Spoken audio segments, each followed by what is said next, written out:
Story recapped here. Today, I'm going to explain a drama, fantasy, horror film called The Endless. Spoilers ahead. Watch out and take care. A mysterious package arrives at the home of brothers Justin and Aaron.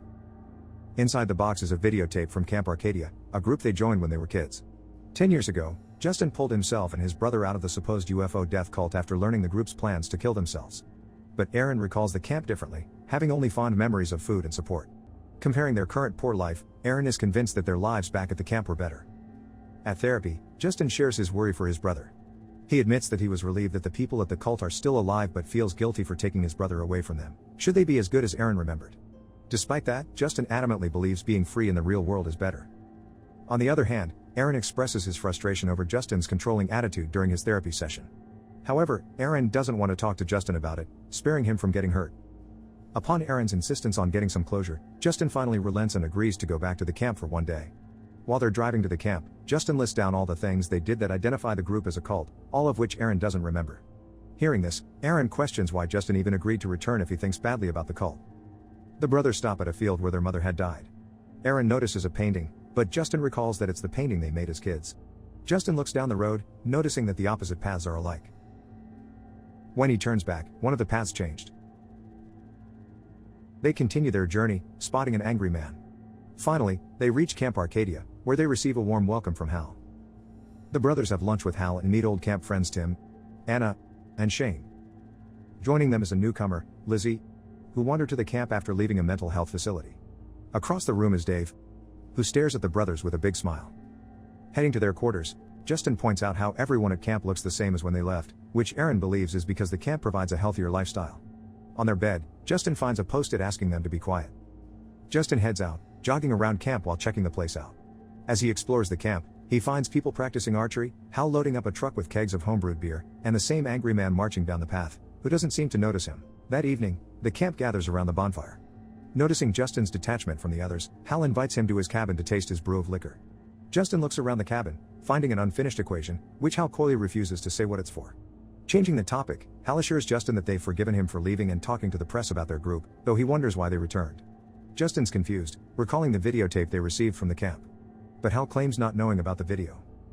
Aaron chats with Anna at the bonfire and follows her to her cabin, showing him her fashion designs. Anna recounts Aaron's fishing hobby when they used to live here, giving him an idea. Outside, Shane invites Justin to see a card trick. Shane chooses Justin's card from the deck, but Justin lies and says he's wrong. Shane insists on showing him another magic trick, throwing an old baseball into the air, which doesn't fall back. Shane grabs Justin's hand and positions it, letting Justin catch the ball. Later, Hal gathers everyone to start the traditional game, the struggle. It's a tug-of-war game with an invisible opponent, symbolizing their struggle for passion, growth, and a higher power. As Hal pulls on the rope, the other end suddenly raises to the sky. Justin assumes that it's just Dave on a ladder in the darkness. The crowd cheers for Aaron to play next, where he fails almost instantly. However, he doesn't give up. Aaron ties the rope around his torso on his second try, letting him use his weight to pull. He growls as he speeds forward, pulling the rope successfully until it drops. The crowd applauds him. Justin hesitates on participating until Aaron talks him into it. Justin prepares himself to pull, but the rope whips forward, causing him to fall with a gash on his hand. The crowd is silent, with Dave smiling behind them, clearly not the one who pulled the rope. Later, Lizzie tends to Justin's wound, sharing how she used to do the same for a gun enthusiast who lives in the woods. Hal checks on Justin, apologizing for what happened. With the two staring at him expectantly, Justin leaves. As they walk back to their cabin, Aaron insists on staying for another day, interested in shooting some guns for target practice tomorrow. Justin is not interested at first but eventually agrees. They spot Tim smoking by a locked cabin. Tim claims that there's only rowing equipment inside, which the brothers don't believe. On their cabin door is another post-it saying, "Please, be quiet," which they remove. Unable to sleep, Justin brings up Aaron and Anna's relationship. He remembers Anna watching Aaron intently, even when they were little. Aaron wonders if it's because they were meant to be together, but Justin is suspicious. On the next day, Justin and Aaron practice with the guns, but Justin oddly misses, having his bullet fall near them. The bullet is dented on the head as if it hit something hard. Later on, the brothers fish in the lake before Justin jogs by himself. He sees the strange man marching down the path again, but he disappears, leaving a single shoe with a drop of blood behind. Justin carries on until he finds a storage container in the field that suddenly moves. A gust of wind blasts, and for a second, the sky darkens. Justin looks down and sees Polaroids scattered before him. He picks one up, confused at what's going on. A tree from behind him falls, making him jump. Scared, Justin turns back and leaves. Meanwhile, in an old tent, a recorder plays a song repeatedly. Someone inside runs and grunts over and over. An antique clock hangs outside the tent. Its seconds hand keeps going back 3 seconds. That night, Lizzie sings for everyone at karaoke night. Behind Justin, another post-it asking for people to be quiet is on the board. Justin pulls Hal away from the party, showing him the Polaroid of a buoy in the lake that he picked up earlier. Justin feels as though something invisible was watching him, much like when he was a kid. He disregarded this as imaginary, but now that he's experienced them again, he wants answers. In the sky, they find 2 moons, which Hal describes as a sign of truth, while a third moon will signify the ascension. Hal advises Justin to take Aaron to the buoy and the Polaroid tomorrow and find their answers there. No matter what he believes in or what he finds there, it would be a weight off Justin's shoulders. The night continues with Aaron singing for the crowd and getting recreational substances from Anna. Justin finds Lizzie sketching the gun-armed man from her stories, with his house on fire. Justin moves on, seeing a girl crying alone. Meanwhile, Anna takes Aaron away, showing him a mirror-like phenomenon that reflects the landscape before them. Aaron brings up the video they received from camp, but Anna denies sending it to them. She swears she wouldn't have sent a video outside of camp, especially not one that Justin would find. When Aaron asks what she means, she changes the topic, not wanting to ruin the mood. Back at the camp, Justin approaches the woman, Jennifer, who's crying because she can't sleep while everyone is partying. She'd been leaving notes that ask people to be quiet, but no one listens to her. Jennifer isn't part of the group but is there because her husband disappeared near the camp. For days, she tried looking for her husband until Hal found and brought her to camp.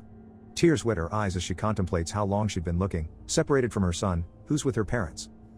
The next day, Justin takes Aaron fishing, as Hal suggested. Despite the strange things they've seen in camp, Aaron wants to stay permanently. Justin laments about leaving the world outside, bringing up Jennifer, who's miserable in the camp. As Aaron argues, Justin finds the buoy from the Polaroid floating on the lake. Justin dives into the lake to search for answers at the bottom, leaving Aaron alone. When he doesn't surface after a while, Aaron prepares to go after him. Justin appears behind him, dropping something on the boat behind him before climbing in. He stammers in fear, claiming that something is in the lake and ordering Aaron to row the boat back to the shore. Back on land, they open the metal box that Justin found on the bottom of the lake. The ominous tape inside convinces Justin to leave immediately. Aaron protests, but Justin insists on leaving, even if it's without him. Tired of the same argument, Aaron relents and asks to say goodbye to everyone before leaving. That evening, they have dinner with the group where Lizzie gives Justin a drawing of a shadowy beast in the woods. Hal insists on playing the tape that they found on the lake as a parting ceremony, explaining that it's how the entity that guards them communicates. The TV plays the video of a younger Justin and Aaron acting their culty version of Camp Arcadia to outsiders. Humiliated, the brothers leave, but Hal stops them, insisting that the message is meant to forgive the two for shaming the camp to the outside world. Aaron discovers that Justin's harsh stories about the camp were lies, angering him. But Justin explains that he lied because he knew something was wrong in the camp. Hal, however, suggests that Justin made up such stories because he was desperate to leave. Even as a child, Justin had been uncomfortable seeing no leader that controls the camp. He accuses Justin of wanting to be in control, which the latter denies. Driven to the edge, Hal accuses Justin of ruining the camp despite saving their lives from the car accident that killed their mother. Due to Justin and Aaron's stories, Hal and the others struggle to do business in the outside world when many people have seen their faces on the news, thinking that they're a crazed cult. Justin isn't swayed by his accusations, pointing out Jennifer, terrified and hanging on false hope of ever finding her husband. Justin insists on leaving, but his brother refuses. Pissed, Justin berates Hal, who tells him to make it easier for everyone and leave by himself. Defeated, Justin walks away, leaving his brother behind. Justin heads to his car, but it doesn't start. He takes his chances and walks on foot but finds strange rocky markers blocking his way. He turns back and finds a snake on the ground. But it disappears as soon as he steps away. Behind him, there's a cabin that he didn't notice earlier. He spots a man entering the cabin and follows him to ask for help. But when he opens the door, the man has hung himself inside. Suddenly, another man yells at him from behind.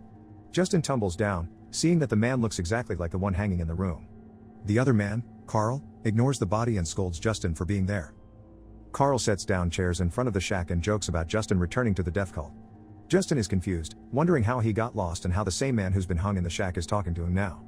Carl chuckles, explaining that the place is stuck in a time loop that repeats tragic events repeatedly to appease the entity residing there. People stuck in the loop have to kill themselves to reset the time, otherwise, the entity will kill them more viciously. Carl tells Justin that if he wants to leave, he has to do it before the loop resets, or else he'll be stuck there like the others. But Justin wants to get Aaron back first. Carl offers to help, showing Justin that when someone stuck in the loop passes beyond the markers, they are looped back inside. But Justin can still pass them, so the man asks him to get him a gun from Chris, who's also stuck in another loop. Carl gives Justin a compass, telling him to trust it and not what he sees. Before Justin leaves, Carl laments about being trapped even in his mind. The entity doesn't let him sleep or dream, so all he knows is the world inside his loop. In the morning, Aaron wakes up and finds a flock of birds creating a circular shape in the air. The birds drop Polaroids in front of him. Aaron picks them up and sees one photo of a trailer and himself. He gives the photos to Hal, who theorizes that the entity that guards them shows them what it sees, leading Aaron to think it was watching him. Hal suggests heading to the trailer in the photo, but Aaron is concerned about Justin. Leaving the choice to him, Hal tells him to follow a trail, warning him that he has to find Justin before the third moon is full. Aaron follows the trail as Hal suggested. He passes beyond one of the loop markers, then looks back. Anna walks into the same path on the opposite side, but neither can see the other. At Chris's house, Justin meets Chris and Mike. Mike has Chris handcuffed inside to help him get through addiction, reminding Justin of the gun enthusiast that Lizzie talked about. Mike returns with a hard drive that contains another message from the entity. He plays the video on his computer, seeing another version of Mike and Chris, who get killed after trying to escape the loop. The entity is telling them that their plans will not work. Chris advises Justin to escape the loop, no matter what horrible thing the entity shows him. On the other side, Aaron sees the old tent with the clock on the front.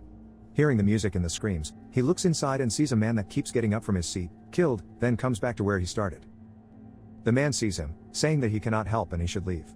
When Aaron doesn't move, the man runs towards him then explodes into a bloody mess, scaring Aaron away. Mike lets Justin take guns from the basement back in Chris's house, sharing how he still wants to escape the loop. He mentions his wife and baby, leading Justin to realize that he's Jennifer's husband. He contemplates telling him where she is, but seeing that they won't meet while stuck in their different loops, he leaves. After Justin is gone, Mike douses the house with gasoline and lights it on fire. Justin checks his bag, realizing that he left the map that Carl drew for him in the house. But Chris's house is already in flames, the map burning along with it. In a blink of an eye, the house resets with Chris sitting on the porch.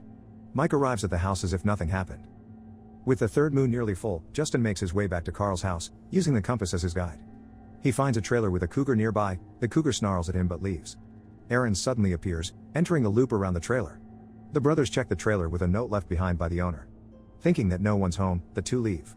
As soon as they do, a projector plays, showing the brothers leaving the trailer. The projector suddenly flings into the air, over the many contained loops in the area. As the sun goes down, Aaron and Justin find numerous statues while the camp gathers around for a feast. The brothers reach Carl's cabin at nightfall, leaving the gun and taking the map back to Camp Arcadia. Here, Aaron decides that he still wants to stay, despite the idea of being stuck in the time loop forever. He's tired of struggling with life in the outside world that he'd take dying for a few seconds on each reset as long as he's content with life when he's alive. Despite the idea that he can never leave, Aaron prefers it rather than struggling with Justin again. Once they leave, Carl clambers out of his cabin and takes the gun. He shoots it into the abyss first before shooting himself on the head. Even when he does this, his loop resets. Returning to camp, they spot Jennifer leaving on a bicycle and Tim unlocking the cabin that he's been guarding. Inside, they find countless tapes and records and a TV set at the center. The TV switches on, showing them their experiences in camp through the entity's point of view. Then, it shows the camp gathered around the bonfire that evening, where it drops a rope in the middle of the group. Frightened, Aaron runs to the bonfire, but he's too late. The place is a wreck, with the clothes of the group left behind. Justin reminds him that they'll be back once the time resets. The brothers sit down, waiting. Justin decides to stay, not wanting to leave his brother behind. With Justin finally respecting his decision, Aaron chooses to leave. Suddenly, the camp begins to reset. The brothers run to their car, but it doesn't start. Instead, they push it downhill, with Justin giving Aaron instructions on what to do. Aaron takes the wheel, tired of letting Justin control their lives. The brothers finally reconcile their differences, promising to treat each other as equals if they make it through this night. They hop into the car as it speeds downhill, passing through markers before the reset reaches them. In daylight, the car appears out of nowhere. The brothers escaped, leaving Camp Arcadia and everyone in it behind. Subscribe to watch more videos like this. Turn on notifications. And leave a like, it really helps the channel out. Thank you for watching.